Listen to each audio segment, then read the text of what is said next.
Hey, Wait a minute, it sounds like we got it working now. I heard a voice. Oh shit. I don't know if wait. Oh yeah, we good now. Alright, baby, let's go. There we go. Damn, I don't know what that was about. Sometimes the fucking stream be tripping sometimes. Alright. We are back. We have a lot of things to talk about. Well, not a lot, but we got a couple of, well, okay, we have a decent amount of things to talk about. it's the Paul Because Man. it is the Paul Man. It is the Paul Man. What's up, Paul Man? So, I will say a lot of things on the road to Survivor Series, right? Is that I will tell you what we got is actually a very different result than what we were going to get. Now, I don't remember the original plan, Am I the but goat of predicting? there were a lot of matches on this card that weren't actually going to happen. Um, we weren't gonna see any 13XD. There wasn't gonna be just a 13XD match in a War Games match. There wasn't gonna be that. Um, I believe the Empire one's been there for a while. There was actually no Cat in Kagetsu, mind you. Um, I believe everything else was kind of the same for the most part. But on the road to Survivor Series, there was going to be no invasions actually. But Jayanti, give Jayanti a lot of props because he actually did help make this road to Survivor Series pretty good. Um, because he gave the idea of doing invasion. Because I haven't really seen a Road to Survivor series like that before. When I started watching wrestling, it was after they stopped doing invasions. So I didn't really ever think to do invasion because I was like, I just didn't think of it. But he brought it to my attention. I was like, shit, invasion could be kind of cool. So we wouldn't have gotten invasion. So thanks to Chianti for that, and also thanks to sticking around for most of the shows on commentary. Um, but there was an original plan that I swerved away from, and it was actually one of the bigger matches that involved a couple of people. So you know how Justice and the Empire obviously were going at it. They're gonna have the War Games match. Warhawk gonna be blah blah blah blah. But what were Jayanti and Joyce gonna do? They weren't originally in the Survivor Series match. They were actually a team at Survivor Series. And I think the story was that Raphael had forced them into a tag team match with Danny and Kat. So that was like the original plan was Danielle and Kat versus Joyce and Jayanti, but I didn't do that for a couple of reasons. Because one, I'm not trying to bury Joyce and Jayanti, okay? Number number two, I didn't feel like I wanted to do that match. I mean, it felt wrong. I was like, I feel like if this is going to happen one day, it needs to proper that it needs to RAF I force don't know, them it, into it death. needs Oh to be no a no. different circumstance. I don't want it to always be that, oh, it's Raphael that did this. If they're actually going to fight one day, I want there to be a legitimate reason they're fighting, not just because Raph said so. So I decided to swerve away from that, and that's when I decided to do the things with Justice and 13XG and War Games because it just made sense, right? Um, and then I was like, well, what do I do with I just put Joyce and Jayanti in the Survivor Series match, but what do I do with Kat? And I looked and I was like, who else doesn't have a Survivor Series match that's a champion? Who doesn't have a match at Survivor Series? I looked and I was like, oh. Yeah. I was like, oh, I see. I see. And I decided to do it. So yeah, what's up, Baxter? Welcome, welcome. So yeah, the original plans was not Cat and Kagetsu. We would not have gotten that. If your boy didn't change his mind. So yeah. Um, Now I was talking to Jayanti about Hey this before, Baxter, welcome. but I am curious. Where does that match land on the all-time match list? Because when me and Jayanti were talking, we kind of came to the conclusion, and we want to hear what y'all have to think, but we came to the conclusion that it was the third best, right behind Mai, Kagetsu, and then Kat and Nevaeh. Um, but I want to hear what y'all think because it wasn't a debate, but it was like a thing. It's like, is it like better? I don't know, so I'm gonna ask. But let me quickly Like just go third. throw that on. Like third, yeah, I think I agree with that. Um, all right, so let me throw obviously this match on Match of the Year candidates. Imagine this wasn't on Match of the Year candidates. It's like, whatever. It didn't happen. It's fine. Survivor Series Night 2. Goody, goody, goody. Goody, goody, goody. So let's get to the things we might have missed. Now, we're gonna scan over quite a few of these because there's not too much to talk about for a lot of them. A lot of them are self-explanatory. Um, and there's like a lot of matches as well. So I'm just gonna go ahead and scroll through it, right? So we're gonna start at Romance Dawn. We're gonna go back a little bit, because we can't leave Romance Dawn out of the picture, even though Romance Dawn got absolutely fucking crushed by Survivor Series, but whatever. Uh, we'll start easy, right? We'll start with Rachel Stone and CG Gear versus the Punk Rock Blondes, where the show was obviously in New Jersey. Rachel's from New Jersey, and of course, repping the New Jersey Devils, the hockey team. And I mean, it was pretty simple. Punk Rock Blondes got their ass beat. Thank God. CG and Rachel win. It was pretty cool. But, of course, the question that was asked on commentary, like, a lot over those last couple of weeks is, like, what happened after this? Like, where do you go after you beat the Punk Rock Blonde? That's what we're going to find out sooner rather than later. Of course, we had Kai and Franco Nash coming up after. And talking point, not even the fact that Franco just squashed Kai, but Franco deadass broke Kai's neck. Like, dog. Butch stopped breaking people's neck, and somebody was like, bro, I gotta take Butch's place. Here comes Franco Nash. He cracked his neck, breaks his neck. So that's not cool. It's kind of cool. But, like, the little segment, too, we were also wondering who's behind that, like, you know, the bandage eyes and the hoodie with the antlers, you know. Like, who is that? You know what I mean? Mortis. Yeah, rigor mortis. It's like, who is that? Who is controlling all this? Because Franco called this person master. So Franco has somebody above him, which is kind of crazy to think about. What's up, Smile Dog? We just got done talking about, you know, some of the stuff that was going to happen. Just briefly, fun fact for you, Kat and Kagetsu was never supposed to happen. It was one of the most last-minute decisions for Survivor Series. But anyway, but yeah, Franco completely murdered Kai. So we'll see where we're wondering who his next opponent or next target's gonna be. We'll find that out. We had Ace and Max Martin challenge in the Misfits. Ace and Max Martin fell short, just barely. Misfits won. It was a great effort though. Mav Hugh picks up the win over the Blitz. With the help of that math figure again. Another question. We have another mystery. Who the hell is the math person now working with Maverick University? We had the Monarchy be defeated by Yumiko and Kat, clean and simple, and Matthew Cage defeating Yokozu in a ladder match, clean, mind you, which is crazy. But that carried over into Survivor Series, which we will hop to. But we're going to go ahead and jump to night one. Let's get to the interesting stuff. Vaughn Jacobs returning on Chaos Week 9 to PCW and casually going into War Games to pin Rafael Draco. Just oh so casually he pins the top guy. Man, you know, Vaughn Jacobs, man, nobody else but him. But, yeah, so now the question, we have like 2 questions coming out of this match. Well, 3 questions. Number 1, is this over? Number 2, is Raphael and Bond gonna get into things now that Bond pinned Raph? And number 3, who's gonna challenge Eli Frost? Because Eli said the winner of that War Games match, one of the members, will get to challenge him for the title at SummerSlam. Because he was hoping it would be the Empire and he could maybe choose Isaiah. But the Empire lost. Justice won. So a member from Justice now can challenge for Eli Frost's Universal Championship. But who? We'll see. We had Yumiko Lee and Nyla go at it for the debut of the Heritage Championship. Nyla, after her World Tournament victory, securing the gold, becoming your first ever Heritage Champion. And the funny thing is that people always talk about is, obviously, the Seventh Sanctum is great, but we never would have seen this rise to the top from Nyla. As morbid as this is about to sound, we never would have seen that rise to the top if the curb stomp didn't happen.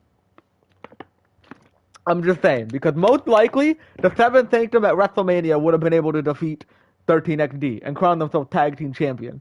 That probably would have been the end goal. But because of the curb stomp, that didn't happen. And it actually has led to what we're getting now with Nyla, which is insane. The butterfly effect, man.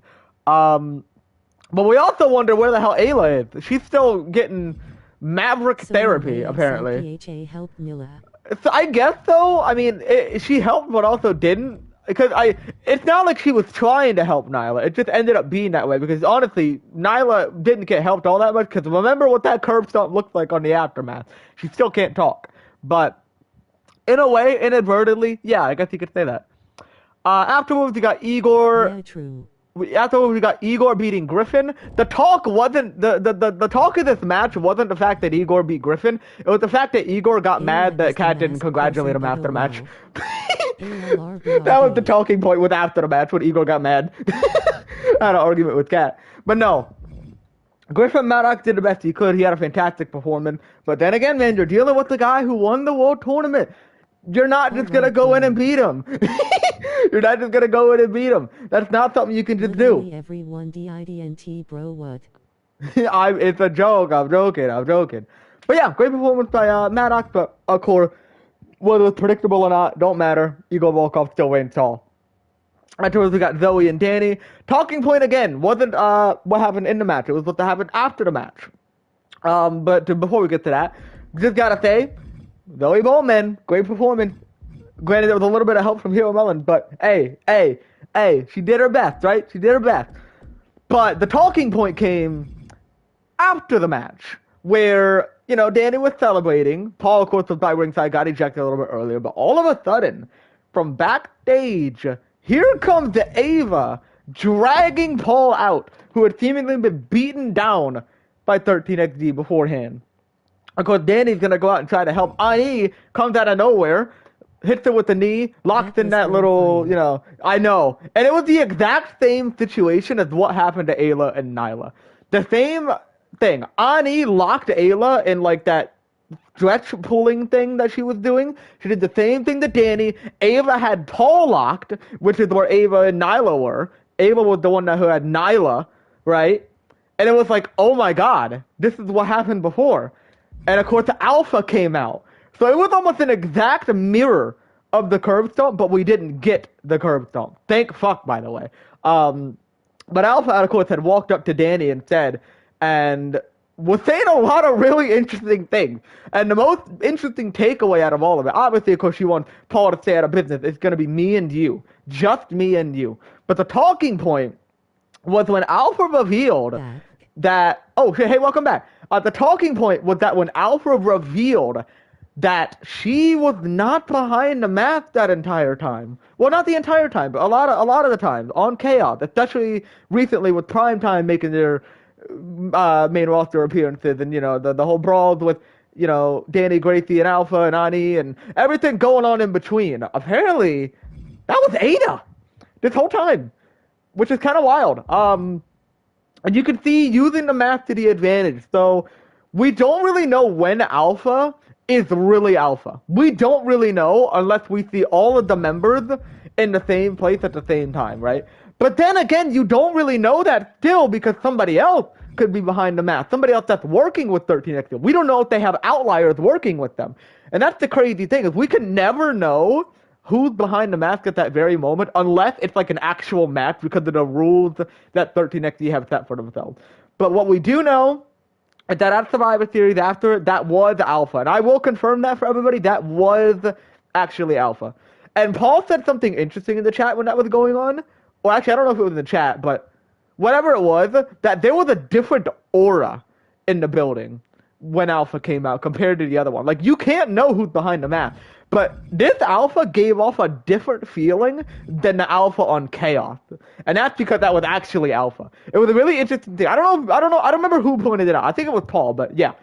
It was an interesting way to point things out because, yeah, the aura completely changed when the actual Alpha came out. And that's when you kind of realize, like, oh shit, you can actually tell when Alpha's here because it feels so different.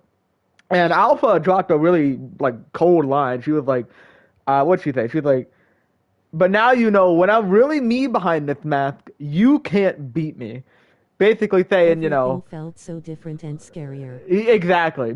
She's basically saying, you know, when I'm not me behind this mask, sure, because Alpha doesn't go for need it. to appear on regular But Chaos shows. when she is herself behind the mask, you got less of a chance. Alpha doesn't need to appear on regular Chaos shows, sure. But what's the motive? Is the motive that she is just doesn't want to appear on Chaos? Is that the motive? That, I just don't really want to. We don't know what the motive for not being herself is yet. You know, it could be anything. It could be for a reason. It couldn't be for a reason. It could be something we don't know, something that's been right in our faces. We don't know why Alpha's doing what she's doing. But hopefully we get answered soon. But that was definitely the talking point of that entire match. Afterwards, of course, we got Team Chaos, the women's side, and Team Velocity. Talking point actually came in the form of She's this playing team. the game of chess, I believe. Yeah, 4D chess, man. It came in the team of Keely, Kira, and Devin Lin working together on Team Velocity, and it actually almost worked in their favor. You know, they were kind of like a third party for Survivor Series, which you don't usually see third parties, but they were a third party. They were fending for themselves, hence Katie Bell getting robbed, bro. Can I just mention, by the way, Katie Bell was basically in a 7v1 that match, and she still held her own. I'm just saying, bro. Katie got pinned, but it was 7 people working against her, bro. I'm just saying. Helping Katie out. I'm just saying, all right? That's some beast behavior right there, man. But anyway, talking point was, of course, Katie got eliminated. Madison got eliminated real fast. Madison got tagged in, and like 3 seconds later got eliminated, which was hilarious. But Joyce ended up getting eliminated after a big fight with Keely. Kira also got eliminated by Joyce. It was down to Keely and Devin versus Gracie and Jayanti. And it could have gone either way, but the big turning point was when Gracie was able to eliminate Keely Jidoshi. Then it was 2v1. Devin did well, but the team of Gracie and Jayanti were working together for the first time. Student council online meeting. Paul, why the fuck? Hold on. Not mad, but genuine question. Paul, why are you always, like, doing something? I swear to God, you're, like, always at school or, like, out of the house. This man actually goes outside. Could you imagine actually going outside? She fights on Chaos Bro loudly crying face. Who? What? Alpha? That's not a proper motive. You can do anything. You can switch brands. You can do whatever. We've seen people switch brands all the time. We don't know. Could be 2 brands at once. We don't know what the motive is yet. You can't just assume the motive because we don't know the motive. You can assume who it is. You can assume why they're doing it, but you won't really know why or who it is until you see and hear from them. You can never really assume. You can make guesses, but yeah, never get confirmation. But Gracie and Jayanti working together for the first time, it was pretty cool. Because they had always, like, argued all the time. No, like, especially in Gen to Chat. have someone different to act as alpha if you fight on Velocity. I mean, maybe. Maybe because you're busy on Velocity, so you have someone from Chaos, you know, go behind the mask or whatever. I mean, I don't know. Again, I'm not sure. We'll see. But moving on from the alpha stuff, we had always seen Gracie and Jayanti argue all the time. They weren't on great terms. They're on better terms now, obviously, but hey, man, this proved it. Working together at Survivor Series to help Team Chaos get the win. In the main event, we had Jillian and Christina, and simple as that, Christina May taught Norgard a lesson and beat her in the main event. But night 2 is where things got even more interesting. We kicked it off hot with Cat Theory and Eli Frost. Cat Theory with a great effort, of course, keep it simple. Eli Frost won the match. Cat Theory had a lot of moments where it looked like he might be able to beat Eli Frost. He didn't do it in the end, but he got real close, man. And like people have been saying, future star in the making, man. We also had the War Games match between Danny, Gracie, Primetime, and 13XD. And the really interesting thing, well, 2 things. Alpha didn't show up. Not that she really could, because she had to teleport in the ring, but you get what I mean. She didn't even come out, or whatever. Didn't say a word. No Alpha. But, on top of that, we also saw Danielle Garcia getting her get back, pinning Ani with the top rope Dreamweaver, and getting the win. So Justice now gets the 1-up over 13XD. And now the question coming out after this is, what happens next? You know? Like, what is 13XD? It is lost to the people they're feuding with. Is Alpha going to be mad? Is Alpha going to berate her people? Is she going to be calm about this? We don't know how she's going to react, because this just happened today, obviously. So another mystery with Alpha. We don't know how she's going to react to this, but we will see. Afterwards, we had Yuri Hart and Nyla, the champion versus champion match that's been building up for a little while. And of course, same with Christina and Jillian. Nyla got rid of Yuri Hart. Great effort. But, hey, man, Nyla, again, up the rise, gets another win. We saw Shannon and Lila. Now, talking point of Shannon and Lila happened to be the fact that Jayanti Carter got involved and cost Lila Kim the match. Of course, coming up on the United States Championship match, most likely at SummerSlam. So, there's a lot of interesting little micro stories being built in the background, and now coming more towards the foreground, because we always knew Jayanti was probably going to try to challenge Lila over many weeks, especially since the World Tournament, and ever since Joyce Carter at Money in the Bank. We always knew Jayanti was probably going to be the next in line, but we didn't really get the pump. Like, we didn't get the first strike to really kickstart this rivalry until now. Gianti has just cost Lila a big match at Survivor Series. So we'll see how that plays out. We had Team Chaos and Velocity for the men's side. Now, can't believe I'm saying it, but the talking point was Jack Maverick for the most part, which is wild because we saw Noah Johnson get eliminated first. Then it was Hero Mullins who got eliminated. But the miscommunications, whatever, going on between Matthew and Logan. Matthew, who hadn't been tagged into the match yet, was getting really reckless. He was like, "Man, just tag me in. I'm part of this team too." Yeah, oh shit! Jack holding his own. So he tagged himself in on Logan. And Logan's mad. He's like, "Oh, hell no, you're not going to do that to me." He tagged himself back in. And of course, that sparked the strike from Matthew, the strike from Logan, a super kick into the stomp. Logan gets eliminated. And Matthew is, of course, taunting, like, "Yeah, you should have just tagged me in." He gets in the ring. Logan said, "Hell no, you ain't going to disrespect me like that." Bonk! Into the cross view, into the stomp. Matthew is eliminated. And suddenly, it's 2-2. Matthew and Logan get the start, because we know Logan and Matthew have had some interesting interactions where Logan obviously is very pissed off at what Matthew's been doing. Matthew Cage trying not to be a little shit challenge. That's the perfect way to describe him, a little shit, bro. But it was 2-2, and I was like, "Oh shit, See? Chaos has a chance." No, that's the perfect way of describing him. I love that. It was down to Yokozuna and Warhawk versus Killshot and Maverick, and it was a big fight. But all of a sudden, the tide changed. Wondered why I was so mean to Matthew. When Warhawk eliminated Killshot, beating him for the second time, once in the World Tournament, now at Survivor Series. So Killshot is 0-2 to Warhawk. Now the question, coming up on SummerSlam, because we know Warhawk's been after him, is this going to be the end of Killshot's reign at SummerSlam? Excuse me.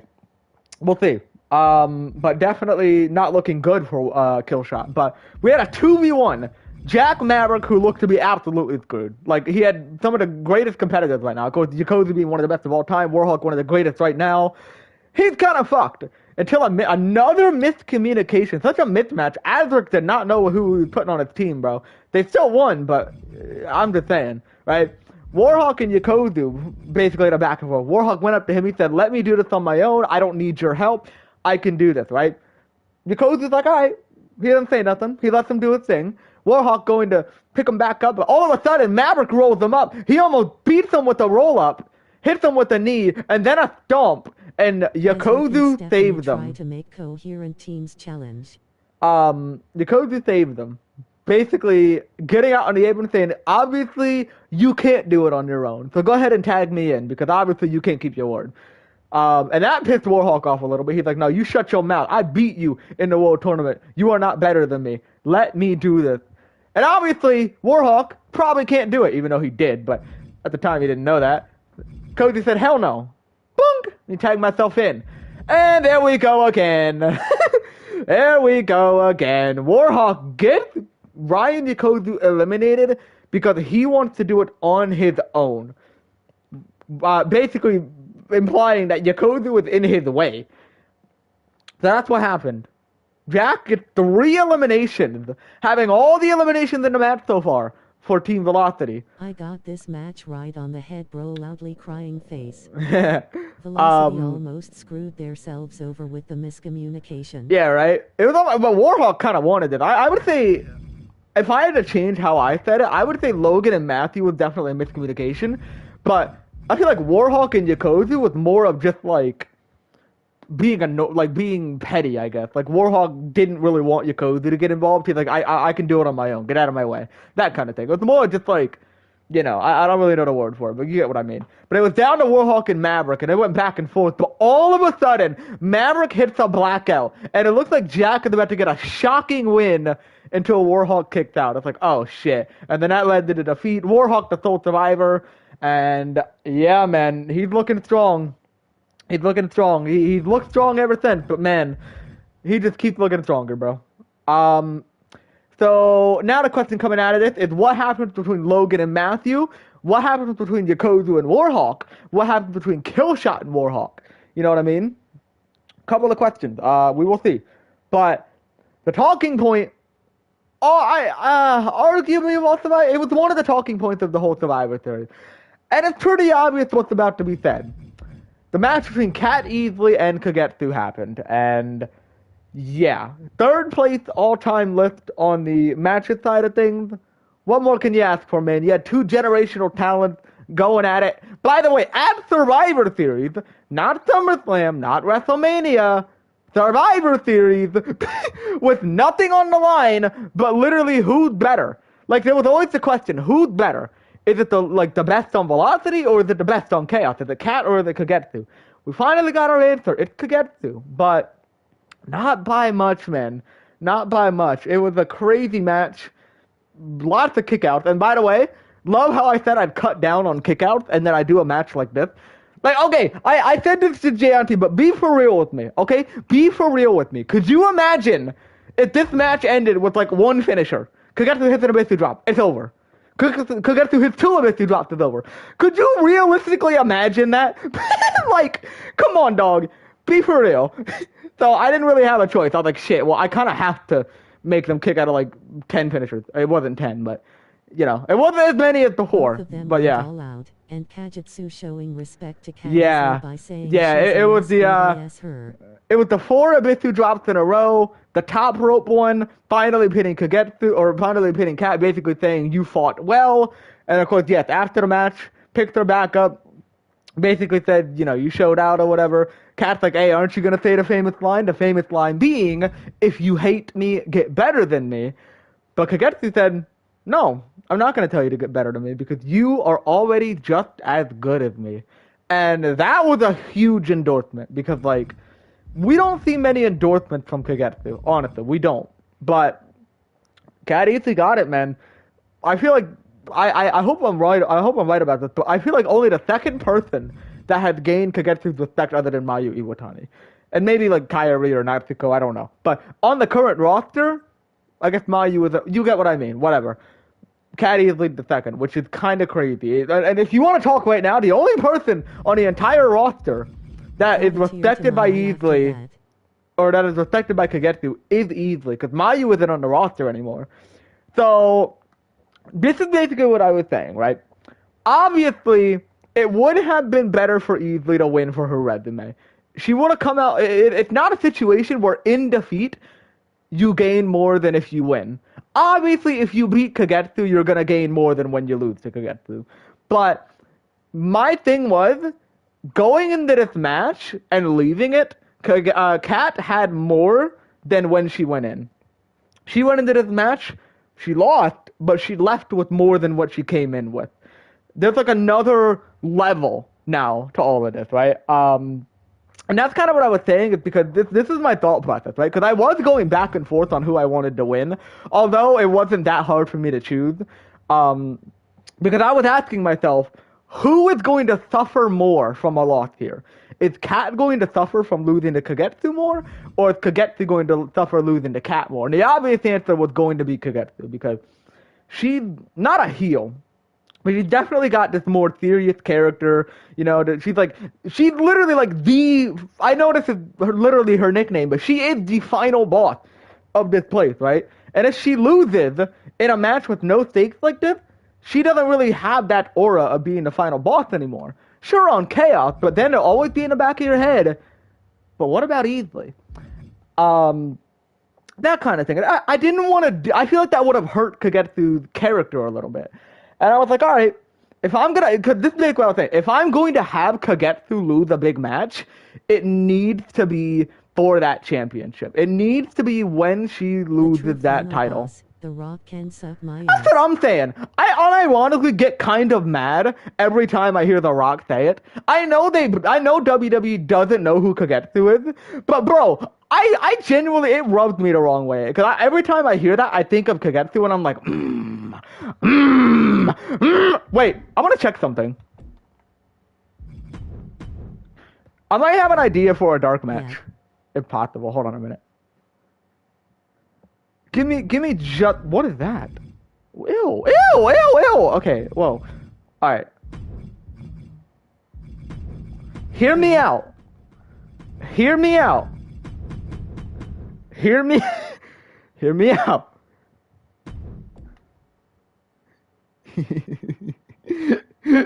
Hold on. Come on. There's gotta be, bro. Yo, you know what I'm doing. The Rock versus Kajitsu. Hold on. I don't know what page I gotta go to. I haven't looked until now. Come on, bro. Come on, bro. What the fuck? Nobody make it? Why is Andre the Giant here? Fucking Andre the Giant, dude. Come on, bro. You can't tell me that nobody... Okay, I'm looking for an intergender Rock. Yeah, I've been doing this for the meme, but imagine that, The Rock versus Kagetsu. I'm just saying. But I can't even fucking find him. Is there not an intergender Rock, bro? How is there not an intergender Rock? Why are there so many intergender Randys and Bobbies, bro? I've seen like 10 of them. I just want The Rock, bro. Final boss. No way. No way. No way. You're tripping. Somebody had to have made it, bro. You can't be telling me nobody made it. I'm at 100 downloads, bro. There's even Cody one, bro. Why did I just see an Indian Brock Lesnar, bro? He had a what's it called, a hijab? I don't fucking remember what it's called. The thing they put on their head. Why? I don't actually think they have an intergender Rock. That would have been funny for a meme match, but well, I don't even think they. Why is my okay? I don't even think they actually have an intergender Rock, which is kind of insane, unless it's not under that tag. All right, hold on. What if I go to like the person who's been making these? Like who's been making all these? Sad. Gotta be one, bro. I refuse to believe nobody's made an intergender Rock. Dabas, Venom Games, and Dabas. All right. So of course we got a male real replay, but it's not who I'm looking for. Looking for a Rock. Is that Otis, bro? Okay, they don't have nothing here. How about Venom? If not, I'll look under the tag of The Rock, but like, yeah. Although this person has one, Swiftman. All right, Swiftman, what you got? God damn. Showcase victory. That's cool. I didn't know that the hidden showcase victory. All right. Last one on intergender tab. We got what's it? Venom Gate. Oh my God! What the hell was that? All right, we're not doing good here. This isn't good. Yeah, no, man. What about the intergender Rock? We were gonna have that match. Hey, maybe on 2K24. You never know. What's The Rock? Seriously, going through all the tabs for an intergender Rock. Yeah, bro. Like, how do they not have an intergender Rock? That is vile. That is insane. That nobody's made an intergender Rock. I just don't know which one's gonna be intergender. I don't know if they put like female on it or intergender. I had to look at the tags. I didn't know.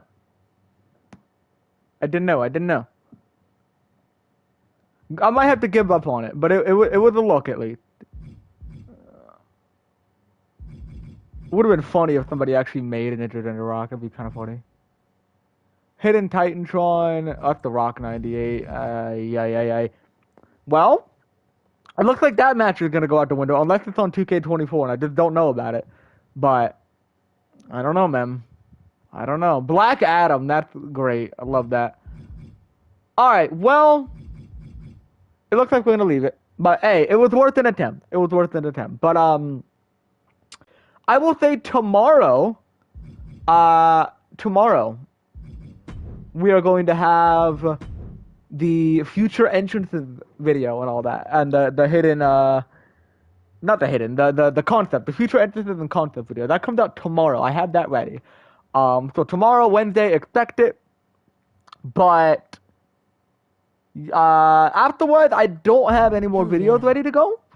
But I am working on SummerSlam, as you saw. I finished Chaos Week 10 last night, and I plan to finish Velocity tonight.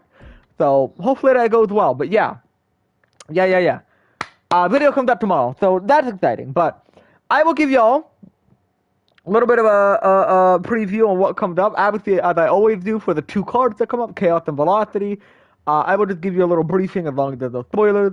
So, on Chaos, I'm just going to announce the stuff that's announced on the card, basically. We have a Danny promo. This is following, Survivor Series, obviously, with 13XD. We have Hero Mullins versus Noah Johnson. A Nyla promo after her Heritage Championship victory at Survivor Series.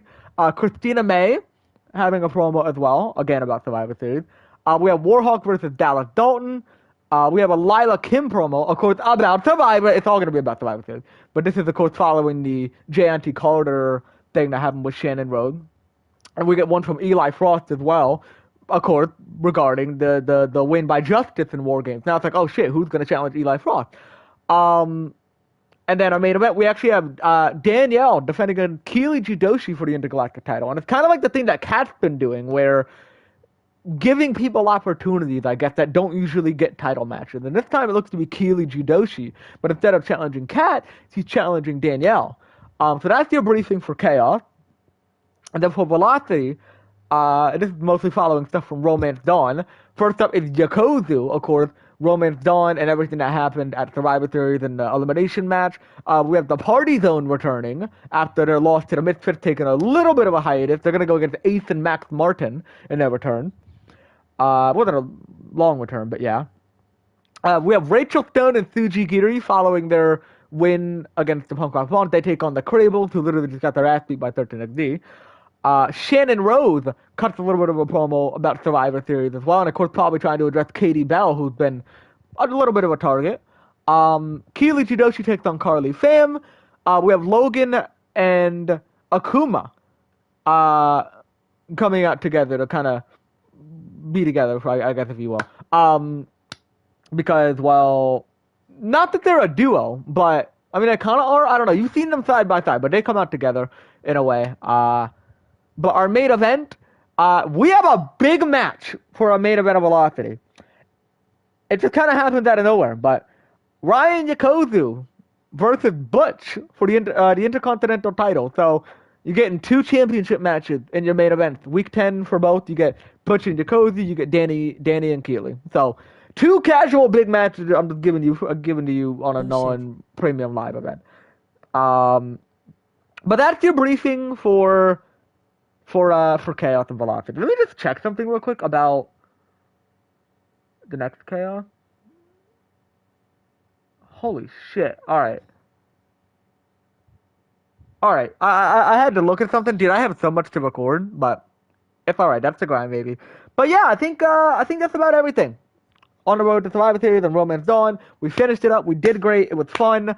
But SummerSlam, man. I'm going to go ahead and end stream. But I will leave you with one last message as a little teaser for SummerSlam, of course. All I'm going to say, SummerSlam, main event of night 2, everything will change.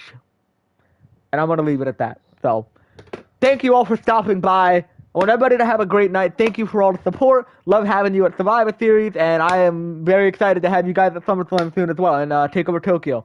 It's going to be fun, man. So, peace out, everybody. Have a great night, and I will see you soon. Do with that information what you will, man. I'm out of here, dog. Woo!